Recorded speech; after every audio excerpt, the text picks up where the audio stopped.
দর্শক, সময়ের গল্পে স্বাগত জানাচ্ছি তানভীর হাসান। সাম্প্রতিক সময়ে বাংলাদেশের তরুণদের উদ্ভাবনী নিয়ে বেশ আলোচনা চলছে। তেমনি দুজন উদ্ভাবক আমার সঙ্গে আছেন, তারা কাজ করছেন ড্রিমস অফ বাংলাদেশ নিয়ে। আমার সঙ্গে আছে মাহাদির ইসলাম এবং আমার সঙ্গে আছে আলামিন সানি। দুজনকে স্বাগত জানাচ্ছি। আপনাদের কাছে আপনাদের পরিচয়টা শুরুতে একটু জানতে চাই। আপনার কাছে যাবো মাহাদির। আসসালামু আলাইকুম, আমি মাহাদির ইসলাম, ড্রিমস অফ বাংলাদেশের ফাউন্ডার অ্যান্ড সিইও হিসেবে বর্তমানে কাজ করছি। আর আলামিন সানি, আপনার পরিচয়? আমার নাম আলামিন সানি, আমি বর্তমানে ড্রিমস অফ বাংলাদেশে ইলেকট্রিক্যাল লিড হিসেবে আছি। শুরুতে হচ্ছে মাহাদির কাছে যেতে চাই। মাহাদির, এই ড্রিমস অফ বাংলাদেশ সংগঠনটা একই সঙ্গে, এটার সঙ্গে আপনি কিভাবে যুক্ত, সেই পরিচয়টা একটু জানাবেন। ধন্যবাদ আজকে আমাদেরকে ইনভাইট করার জন্য। Dreams of Bangladesh is a youth led robotics organization. আমরা ইউথদেরকে নিয়ে রোবোটিক্স নিয়ে কাজ করি। প্রথমে আমি একটু জলযান প্রসঙ্গে আসতে চাই। রিসেন্টলি আপনাদের একটা সফলতার গল্প দেখছি সোশ্যাল মিডিয়ায় ভাসছে। আপনারা আমেরিকায় গিয়েছিলেন, সেখানে এটা নিয়ে কাজ করেছেন এবং একটা ভালো পজিশনে ছিলেন। এই জলযান সম্পর্কে একটু বলবেন। ধন্যবাদ। জলযান হচ্ছে আমাদের অটোনোমাস সার্ভিস ভেহিকেল ডিপার্টমেন্টের একটি প্রজেক্ট ছিল আমাদের। তো জলযান হচ্ছে বেসিক্যালি একটি অটোনোমাস সার্ভিস ভেহিকেল, মানে আমরা সচরাচর নদীতে যে নৌকা দেখতে পাই, বোট দেখতে পাই, ওই বোটেরই একটি অটোনোমাস ভার্সন। তো এই অটোনোমাস ভার্সনের পুরো ওয়ার্ল্ড ব্যাপী একটি কম্পিটিশন হয়ে থাকে, যার নাম হচ্ছে গিয়ে রোবোবোট, যার অর্গানাইজার হচ্ছে গিয়ে রোবো নেশন। তো ওই কম্পিটিশনটি ইউএসএতে আমাদের হচ্ছে গিয়ে সারাসোটাতে হয়েছিল। তো এখানে আমরা ড্রিমস অফ বাংলাদেশ পার্টিসিপেট করেছিলাম আমাদের অটোনোমাস সার্ভিস ভেহিকেল, যার নাম দিয়েছিলাম আমরা জলযান। হ্যাঁ, তো ওইটা নিয়ে আমরা পার্টিসিপেট করে অ্যান্ড ওইখানে আমরা আমাদের যে ফিল্ড ওয়ার্ক ছিল অ্যান্ড আমাদের যে অটোনমি চ্যালেঞ্জ ছিল, ওইখানে আমরা সাফল্যের সাথে ওই অটোনমি চ্যালেঞ্জ কমপ্লিট করেছিলাম। আমাদের 5টি চ্যালেঞ্জ ছিল, তার মধ্যে থেকে আমরা 3টি চ্যালেঞ্জ কমপ্লিট করেছিলাম। As a first year team হিসেবে এটি আমাদের জন্য অনেক বড় একটি সাকসেস ছিল। আচ্ছা, প্রথমত হচ্ছে যে ওখানে কোন কোন দেশ অংশগ্রহণ করেছে, এটা একটা ব্যাপার। আর যে চ্যালেঞ্জের কথা বললেন, যে এই চ্যালেঞ্জগুলো আসলে কিভাবে, কি চ্যালেঞ্জ দেওয়া হয় আপনাদেরকে? আচ্ছা, ধন্যবাদ। তো ওইখানে আমাদের বিশ্বের প্রায় 20টার মতো দেশ আমাদের এখানে পার্টিসিপেট করে অ্যান্ড ইউএসএ থেকে প্রায় 12টি স্টেট থেকে আমাদের এখানে পার্টিসিপেশন হয়। তো ওইখানে হচ্ছে কি আমরা যে সচরাচর দেখতে পাই, যেমন প্রত্যেক বছরই রোবোবোট কম্পিটিশন অথবা রোবোনেশন, এই কম্পিটিশনের একটি থিম সিলেক্ট করে দেয়। তো আমাদের এবছরের সিলেক্ট করার থিম ছিল প্রাকৃতিক দুর্যোগ, ন্যাচারাল ডিজাস্টার। তো একটা বোর্ড যদি ন্যাচারাল ডিজাস্টারের সময় সে কেমন বিহেভ করতে পারে, সে কোন কোন জিনিসগুলো করতে হবে, তার না করতে হবে, ওই রিলেটেডই আমাদের কিছু টাস্ক ছিল। যেমন আমাদের টাস্ক ছিল যে কিছু জিনিস পাইপস আমাদের ডিটেক্ট করতে হয়। আমাদের কিছু টাস্ক ছিল যে আমাদের যদি একটা লাইক আমরা যেমন দেখতে পাই যে আমাদের যদি ফ্লাড হয় আমরা কি করি, আমরা মেডিসিন সাপ্লাই দেই, আমরা হচ্ছে মানুষকে উদ্ধার করে নিয়ে আসি। তো ওইগুলারই যে নর্মালাইজ যে ভার্সনগুলো আছে, একটা ছোটো একটা বোটের মাধ্যমে আসলে কী হয়েছে এটা প্রুফ করা যায়, ওই ধরনের টাস্কগুলো আমাদের ছিল। আচ্ছা, এই প্রজেক্টের সঙ্গে আলামিন সানি, আপনি কিভাবে যুক্ত ছিলেন? আমি এই প্রজেক্টে মেকানিক্যাল লিড এবং ইলেকট্রিক্যাল সাইডটা দেখেছিলাম। এটার মেকানিক্যাল যে স্ট্রাকচার, যেহেতু আমাদের যখন বন্যা হবে তখন আসলে একটা ভালো সম্ভাবনা আছে যে পানি বা আমাদের যে সার্ফেসটা থাকবে খুবই উত্তাল থাকবে, তো আমাদের নৌকা যাতে উল্টিয়ে না যায় সেজন্য এটা একটা স্টেবল মেকানিক্যাল স্ট্রাকচার তৈরি করা। আমাদের যে ইলেকট্রিক্যাল সাইডটা আছে, যাতে আমাদের যে থ্রাস্টারগুলো, আমাদের যে মোটরগুলো, সেগুলো যাতে আপনার সরাসরি কানেক্টেড থাকে আমাদের যেই প্রসেসিং ইউনিটের সাথে। প্রসেসিং ইউনিট যাতে বুঝতে পারে যে এ একটা মানুষ, একে আমাকে উদ্ধার করতে হবে, অথবা আসলে এই জিনিসটা আসলে মানুষ না, ওকে অ্যাভয়েড করে আমাকে সোজা ত্রাণটা পৌঁছাতে যেতে হবে। তো এই সাইডটাতে আসলে আমি মূলত ছিলাম। আচ্ছা, এই জলযানটা কি তাহলে দূর থেকে কন্ট্রোল করা যায়? কোনো মানুষ থাকে না যানটাতে, এমন কিছু? না, বেসিক্যালি যেহেতু আমাদের এটা অটোনোমাস সার্ফেস ভেহিকেল, মানে সার্ফেসের উপর সে অটোমেটিক্যালি চলবে। ইটস লাইক আমরা তাকে আগে থেকে মিশন প্ল্যানিং করে দিব, আগে থেকে তাকে প্রোগ্রাম সেট করে দিব। তাকে যখন আমরা নদীতে ড্রপ করবো, তো নদীতে জন থাকবে, তাকে যে কমান্ড আমরা দিয়েছি সে কমান্ড অনুযায়ী সে অটোমেটিক্যালি কাজ করবে। যেমন আমি যদি আমি যদি এখন টাস্ক দিই যে তুমি হচ্ছে কি আমার এখন লাইক 50 মিটার লাইক স্ট্রেট গিয়ে 30 মিটার লেফট আর 30 মিটার লেফটে যাবা, রাইটে যাবা, সো সে এটা করবে।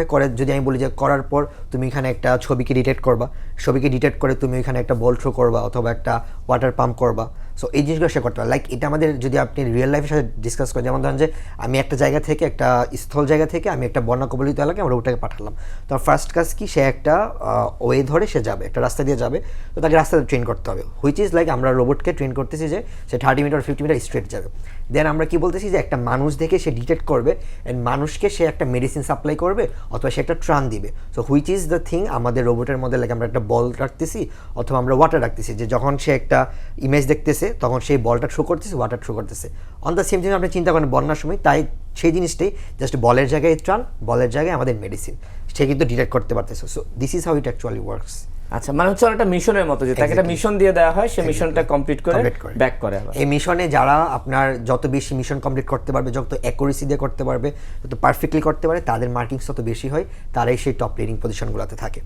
একটা প্রশ্ন দিয়ে ওই প্রসঙ্গ থেকে চলে আসবো, ওখানে তো বলেন যে আরো অনেক দেশ থেকে 20টা দেশ থেকে অনেকগুলো টিম অংশগ্রহণ করেছিল, ওদের অন্যান্য প্রজেক্টগুলো কি কি ছিল যাদেরকে আমরা হারিয়ে আসলে আমরা পজিশনটা পেয়েছি? আচ্ছা, সো এখানে হচ্ছে কি আমাদের সবার একই ধরনের প্রজেক্ট থাকে, যেমন আমাদের সবাইকে একই ধরনের টাস্ক, একই ধরনের রোবট দেওয়া হয়।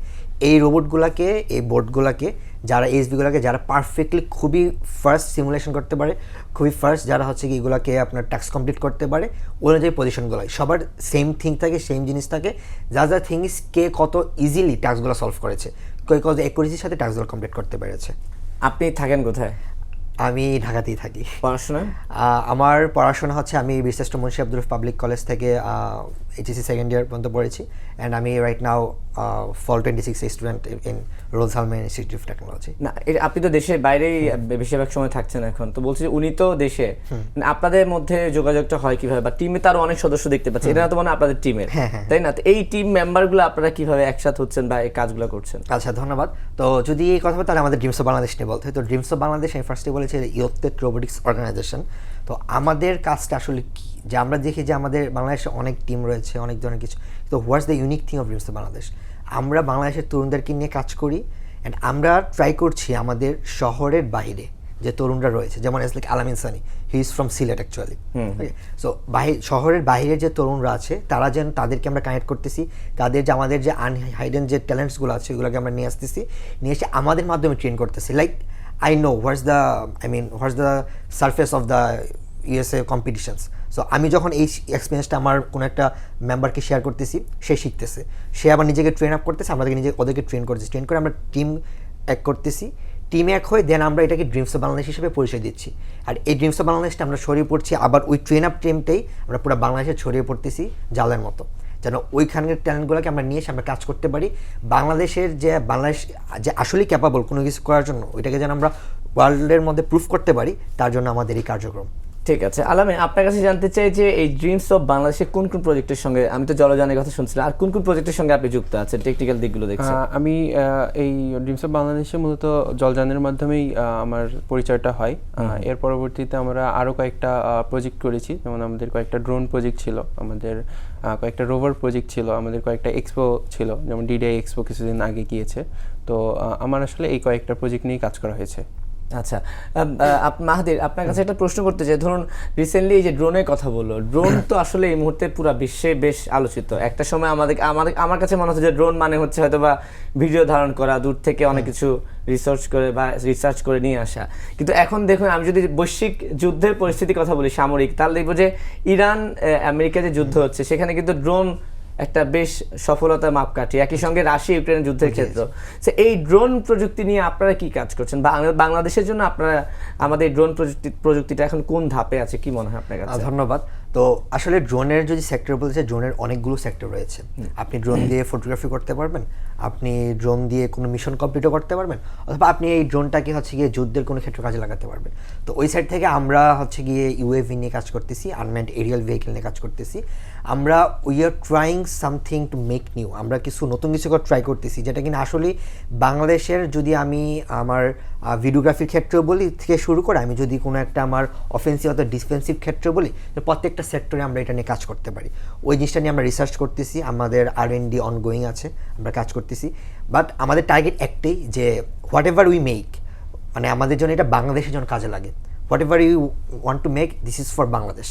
সো লাইক আপনারা, আমরা নামটা যেহেতু শুনেছেন, dreams of Bangladesh, like every innovation comes from a dream. Okay, so ওই ড্রিমটা নিয়েই আমরা কাজ করতেছি, যেন এটাকে অ্যাজ সুন অ্যাজ পসিবল আমরা রিয়েলিটিতে নিয়ে আসতে পারি।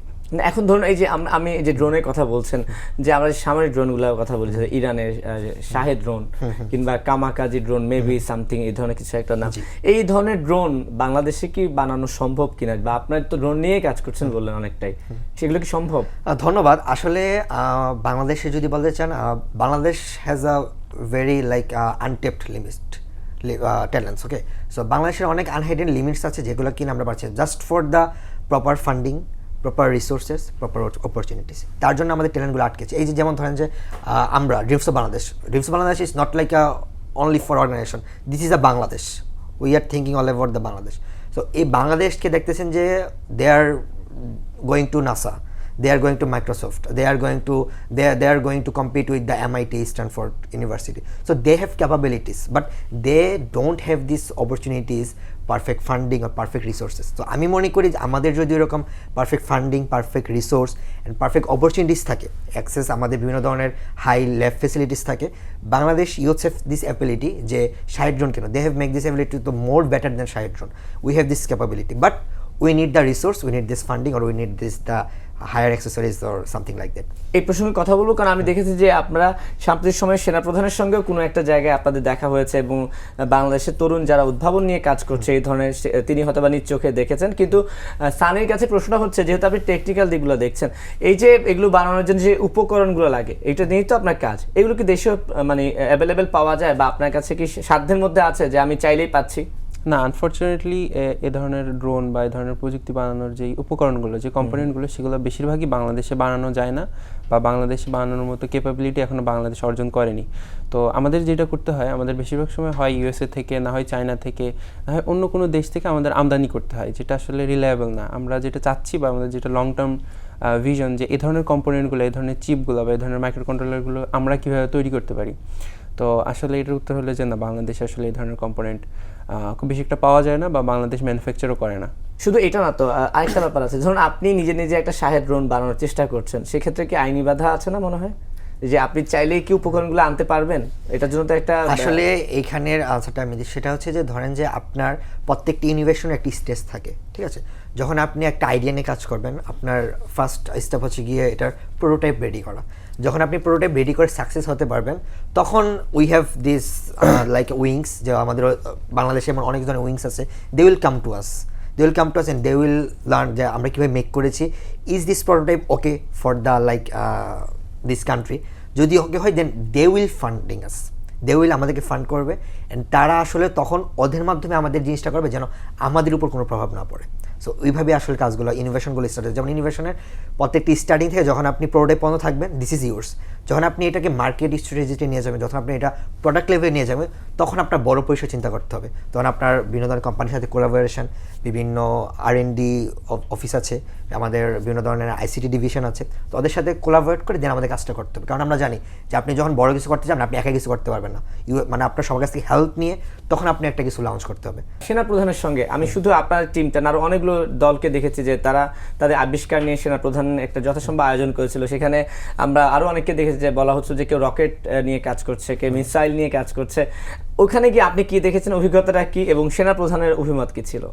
আচ্ছা, তো ওই সাইড থেকে হচ্ছে কি আমাদের দেশের মধ্যে সবসময় এই সেক্টরটাতে হচ্ছে যে আমরা যে লাইক যে ড্রোন অথবা আদার যে এক্সপেক্টসগুলো নিয়ে আমরা কাজ করতেছি, ওই সবগুলোতে যখন আমরা একটা ইনিশিয়াল স্টেজে যাই, তখন আমাদের লাইক যারা হায়ার র্যাঙ্কে থাকে অথবা হায়ার পজিশনে থাকে, তাদের একটা চোখ আমাদের দিকে পড়ে অথবা তারা চাই।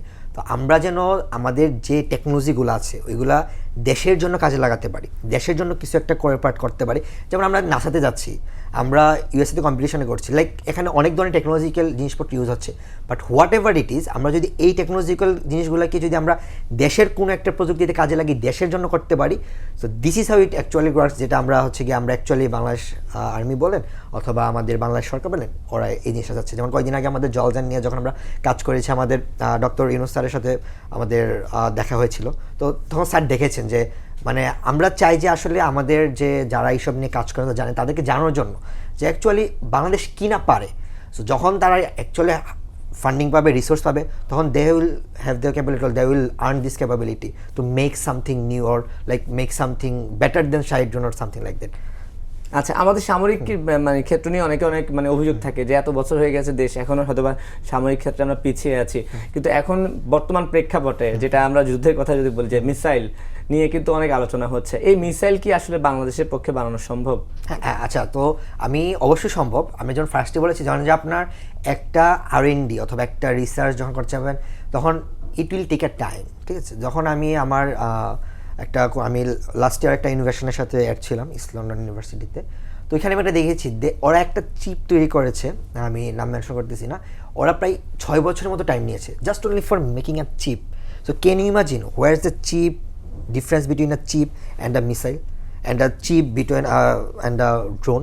সো আপনি যদি দেখেন যে একটা রিসার্চ যখন আপনি শুরু করবেন, একটা যখন R&D শুরু করবেন আপনি, it will take a very long term, আপনার লং টার্ম কাজ করতে হবে। তো আপনি যদি এখন ভাবতেছেন না I will make a missile, I will make a drone, I will make a side drone, it's actually not possible. Because আপনি যখন একটা পারফেকশন কাজের মধ্যে আনতে যাবেন, একটা পারফেক্ট কিছু আনতে যাবেন, তখন আপনার 2, 3, 4, 5 বছর লেগে যাবে একটা পারফেকশনে। বাট যখন এই 4-5 বছর পর যখন একটা আউটপুট আসবে, it will be the best one.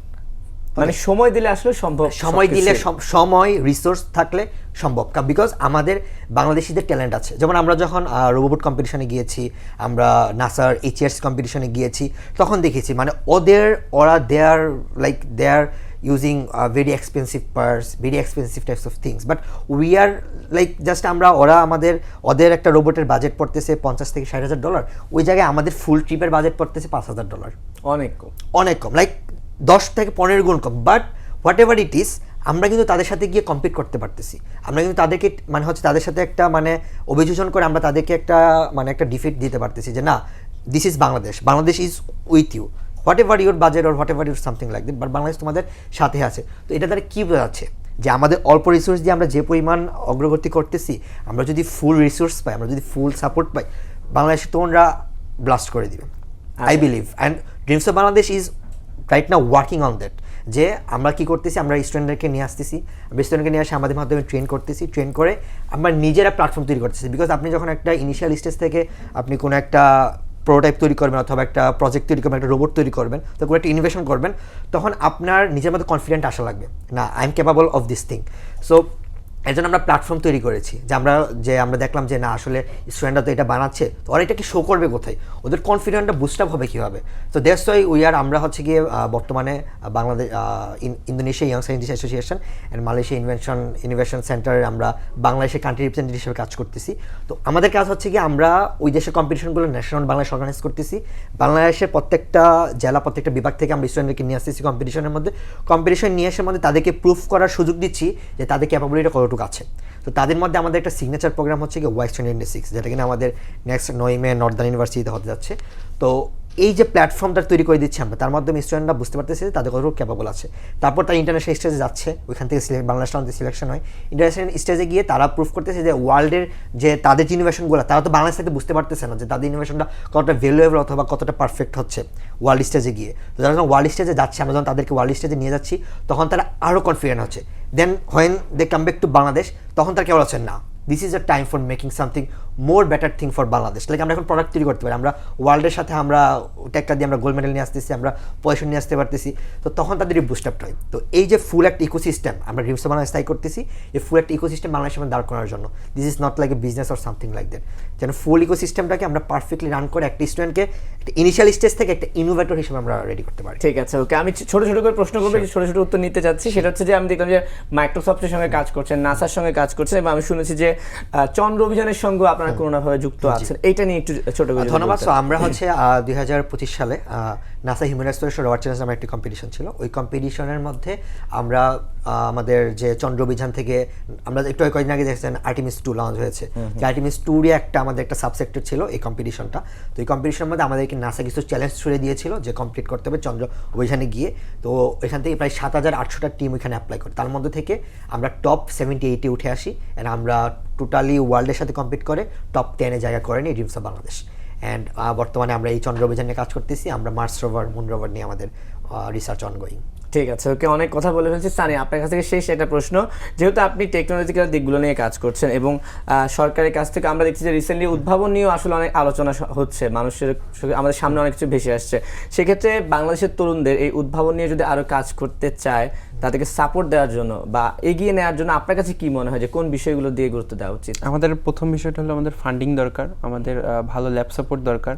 যেমন আমি যদি আমার কথা বলি, কিছুদিন আগে পর্যন্ত একটা ইউনিভার্সিটি থেকে অসিলোস্কোপ, খুবই একটা সাধারণ একটা যন্ত্র, ল্যাবের অসিলোস্কোপ আসলে ব্যবস্থা করা যাচ্ছে না। এখন একটা স্টুডেন্ট যদি ল্যাবের সাপোর্টটা না পায়, সে আসলে কীভাবে তার উদ্ভাবন প্রকাশ করবে? কারণ আমাদের যারা আমরা স্টুডেন্ট, তাদের পক্ষে তো আসলে ভালো দামি ল্যাব ইকুইপমেন্ট কেনা আসলে সম্ভব না।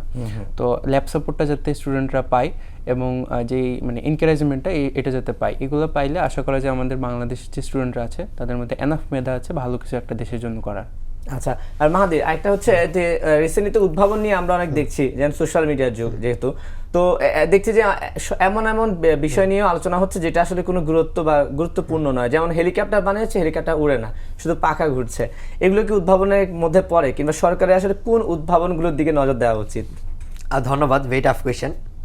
সো আসলে ওই ইনোভেশনগুলার যদি আমি বলতে চাই যে লাইক আমরা যদি পজিটিভ সাইড থেকে চিন্তা করি, ঠিক আছে, সো লাইক একটা হেলিকপ্টার বানিয়েছে, এটা উঠতেছে না, সো আমরা কি করতেছি জিনিসটাকে, এটা উঠতেছে না, এটা নিয়ে আমরা ট্রল হয়ে যাচ্ছে আমাদের জিনিসটা। বাট আমরা যদি ওই জিনিসটা দেখতাম যে না, একটা ছেলে সে একটা সাহস করেছে যে সে একটা হেলিকপ্টার বানাবে, সে একটা ড্রিম দেখেছে, আমরা যদি বাংলাদেশ সরকার থেকে অথবা আমাদের যদি এনাফ রিসোর্স থেকে আমরা যদি তাকে ওই সাপোর্টে দিতে পারতাম যে না, তুমি ইনিশিয়ালটা নিয়েছো, this is fine, right now তোমার এই জিনিসটা শিখতে হবে, এই জিনিসটা জানতে হবে, এই জিনিসটা বুঝতে হবে, দেন তুমি ক্যাপাবল হবে একটা হেলিকপ্টার উড়ানোর জন্য। বাট আমরা এই জিনিসটাতে ফোকাস না করে আমরা সোশ্যাল মিডিয়া, আমরা ওই জিনিসটা ফোকাস করতেছি। বাট আমরা যদি আমাদের এই দিকটা চেঞ্জ করতে পারি, তাহলে মনে হয় যে আমাদের যাই আমরা যে কোনো একটা ড্রিম দেখলে ওই ড্রিমটাকে আমরা রিয়েলিটি নিয়ে আসতে পারি। বাট বাংলাদেশ সরকারের প্রয়োজন, আমি যেটা মনে করি যে এই ধরনের অনেক ধরনের অর্গানাইজেশন আছে, কাজ করতেছে বর্তমানে, তারা নিজেদের সেলফ ফান্ড দিয়ে কাজ করতেছে, তারা নিজেদের সেলফ ফান্ড দিয়ে বাংলাদেশকে বাইরের দেশে রিপ্রেজেন্ট করতে যাচ্ছে। They have no sponsor, they have no something like that. আমি মনে করি যে বাংলাদেশ সরকার যদি এই দিকটাতে মনোযোগ দেয়, আইসিটির দিকটাতে, যারা এইগুলো নিয়ে কাজ করতেছে, আমাদের অনেক ইউনিভার্সিটি কাজ করতেছে এই সেক্টরগুলোতে, তাদের নিজেদের ফান্ডিং দিয়ে কাজ করতেছে, তারা যদি প্রপার ফান্ডিং দেওয়া হয় অ্যান্ড প্রত্যেকটা ইকোসিস্টেম যদি বাংলাদেশ সরকার মেক করতে পারে, then I believe Bangladesh has this capability to make something, and not only the helicopter, যে জিনিসগুলো নিয়ে ভাইরাল হচ্ছে প্রত্যেকটা জিনিস আমাদের প্রোডাক্টে নিয়ে আসার মতো বাংলাদেশ সরকার চাইলে ব্যবস্থা করতে পারে। ঠিক আছে, আপনাদের দুজনকে অসংখ্য ধন্যবাদ, মাহাদির এবং আলামিন। আশা করি ভালো থাকবেন এবং আরো ভালো ভালো কাজ নিয়ে দেশের জন্য শুভবার্তা বয়ে নিয়ে আসবেন। দুজনকে ধন্যবাদ আপনাদেরকে আমাদেরকে ইনভাইট করার জন্য, অ্যান্ড আশা করি যে আমরা বাংলাদেশের জন্য ভালো কিছু করতে পারবো, অ্যান্ড ড্রিমস অফ বাংলাদেশের সঙ্গে থাকার জন্য সকলকে ধন্যবাদ। ঠিক আছে দর্শক, এতক্ষণ কথা বলছিলাম মাহাদির এবং আলামিনের সঙ্গে, কথা হচ্ছিল তাদের উদ্ভাবন নিয়ে, কথা হচ্ছিল কিভাবে এই দেশে উদ্ভাবনের ক্ষেত্রে তরুণদেরকে আরো এগিয়ে নেওয়া যায় সেই বিষয়গুলো নিয়ে। আশা করি ভালো লেগেছে। যে যেখানে থাকবেন ভালো থাকবেন এবং সময় টেলিভিশনের সঙ্গে থাকবেন।